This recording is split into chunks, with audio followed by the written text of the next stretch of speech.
Bonjour, 20e épisode des Tips de l'événementiel, une série de vidéos pour vous aider à être plus performant en appel d'offres. Il arrive souvent qu'on me demande où je trouve mes idées pour les événements.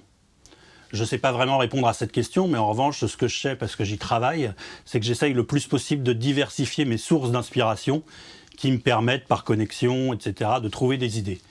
Et pour ces sources d'inspiration, justement, je ne me base pas que sur l'événementiel. Il faut bien comprendre que les médias consacrés à l'événementiel et à la communication, type le stratégie, CB News, l'événement, etc., tout ça, c'est de la presse que, évidemment, tous vos concurrents, tous les gens que vous allez rencontrer en appel d'offres et qui vont travailler contre vous, que vous allez retrouver contre vous, les lisent aussi, les connaissent aussi.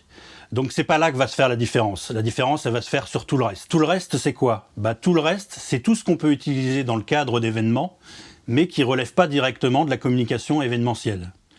Donc c'est aller au théâtre, c'est aller dans des soirées, c'est aller dans des festivals, c'est voir des expositions.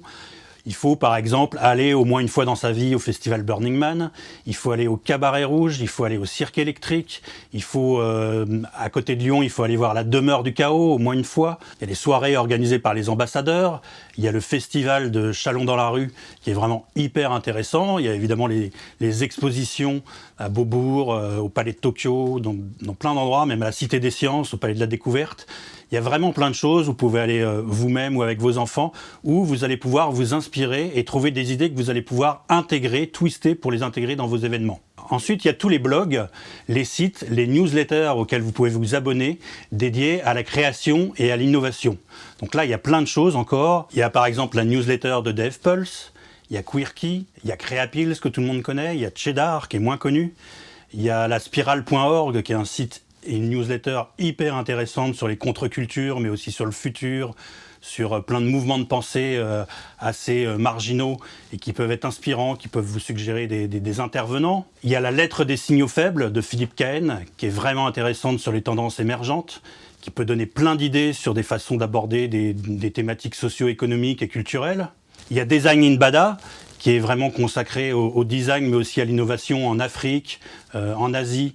Voilà, tout ça, ce sont des choses pareilles que vous pouvez recycler dans des événements qui vont vous permettre de nourrir du contenu, de trouver des nouvelles idées. Il y a tout ce qui est relatif aux nouvelles technologies, donc par exemple connaître la différence entre réalité augmentée et réalité virtuelle et ce qu'on peut faire avec les deux et en mixant les deux. Il y a par exemple le VR Lab qu'on peut suivre pour ça. Il y a l'impression 3D évidemment, il y a connaître les 3 types d'intelligence artificielle, il y a tout ce qu'on peut faire avec les capteurs, avec la RFID. Il y a les assistants vocaux, il y a l'actualité des jeux vidéo à laquelle il faut s'intéresser parce que de plus en plus ça va fusionner, le e-sport aussi avec l'événementiel classique. Il y a tout ce qui relève des techniques de créativité et de gestion de projet.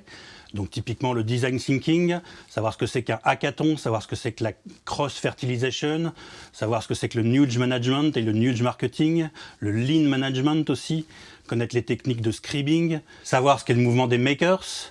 Il faut aussi s'intéresser aux acteurs du web et du web marketing.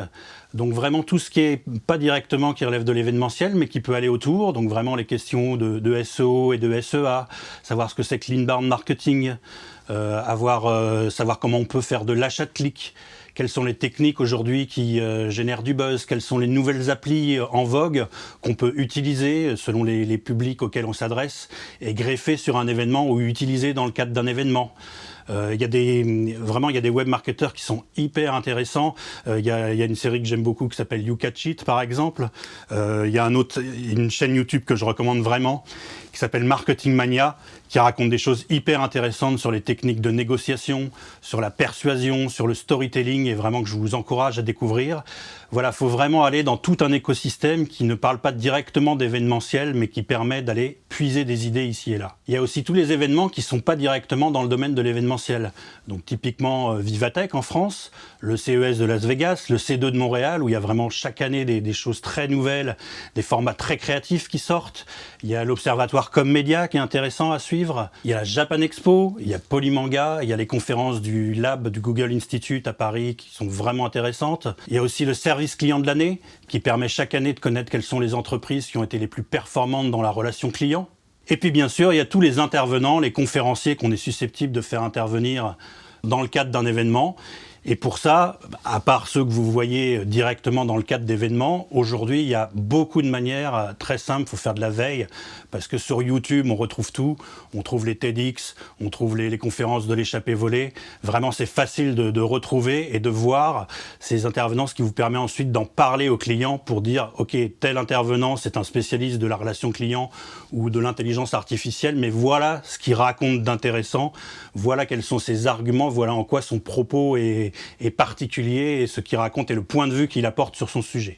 Alors évidemment, quand on est en agence, on a beaucoup de travail, souvent on est submergé de boulot et c'est pas facile de faire toute cette veille. Il faut la faire de manière un peu spontanée, mais il faut y penser aussi. Il y a une première manière évidemment qui est de s'abonner à des newsletters qui permet de recevoir un peu l'information en push. Mais il y a une manière qui est intéressante aussi, c'est de regarder, quand vous recevez un appel d'offres d'un client, s'il y a l'historique de ce qu'ils ont fait l'année ou les années d'avant, d'aller chercher en fait quels sont les formats qu'ils ont utilisés, quels sont les intervenants qu'ils ont fait intervenir. Et si vous remarquez des speakers que vous connaissez pas, vous allez chercher sur Internet le speaker en question, une vidéo, et comme ça, voilà, il y a un nouveau speaker dont vous savez en plus qu'il fonctionne puisqu'il a été choisi déjà par un client. Un client en plus qui vous interroge, donc ça vous permet de savoir qui c'est et de pouvoir le replacer ailleurs après. Pareil, vous découvrez un nouveau format que vous connaissez pas sur un atelier de cross-fertilisation.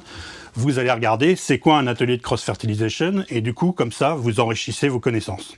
Et alors, dernier conseil, et j'en finirai là, c'est important chaque fois que vous pouvez, donc je ne parle pas forcément des choses qui sont à l'étranger, mais en tout cas en France, c'est hyper important le plus possible, notamment avec les prestataires, avec les freelances, avec les artistes, de rencontrer les gens, de les rencontrer pour de vrai, c'est-à-dire de prendre du temps, de faire des rendez-vous avec eux pour qu'ils vont démonter les choses. Parce que vivre une expérience ou voir quelque chose en vrai, c'est pas pareil que de voir la super démo qui est sur le site internet ou qu'on vous a envoyé. Donc il faut rencontrer les gens parce que c'est comme ça qu'on crée du lien et qu'on sait si réellement on est en face de gens qui sont fiables, qui sont intéressants et qui vont pouvoir nous apporter des choses pour nos propositions. Bon, j'ai bien conscience que cette vidéo était très dense et que vous n'avez pas pu retenir les multiples exemples que j'ai cités. Donc on va faire simple, il y a en gros 3 choses à retenir. La première, c'est que pour avoir des idées originales, il faut aller chercher des sources d'inspiration en dehors du monde de l'événementiel au sens classique. La deuxième, c'est qu'il faut rencontrer les gens. Et la troisième, c'est que vous avez intérêt à chaque fois que vous recevez un cahier des charges de clients pour un appel d'offres dans lequel il y a l'historique des intervenants qu'ils ont eu, des ateliers, de ce qu'ils ont pratiqué déjà, d'aller chercher ce que c'est si vous ne connaissez pas. Merci beaucoup d'avoir suivi cette longue vidéo. Je vous dis à bientôt pour une prochaine. Abonnez-vous à la chaîne si ce n'est pas encore déjà fait. Au revoir.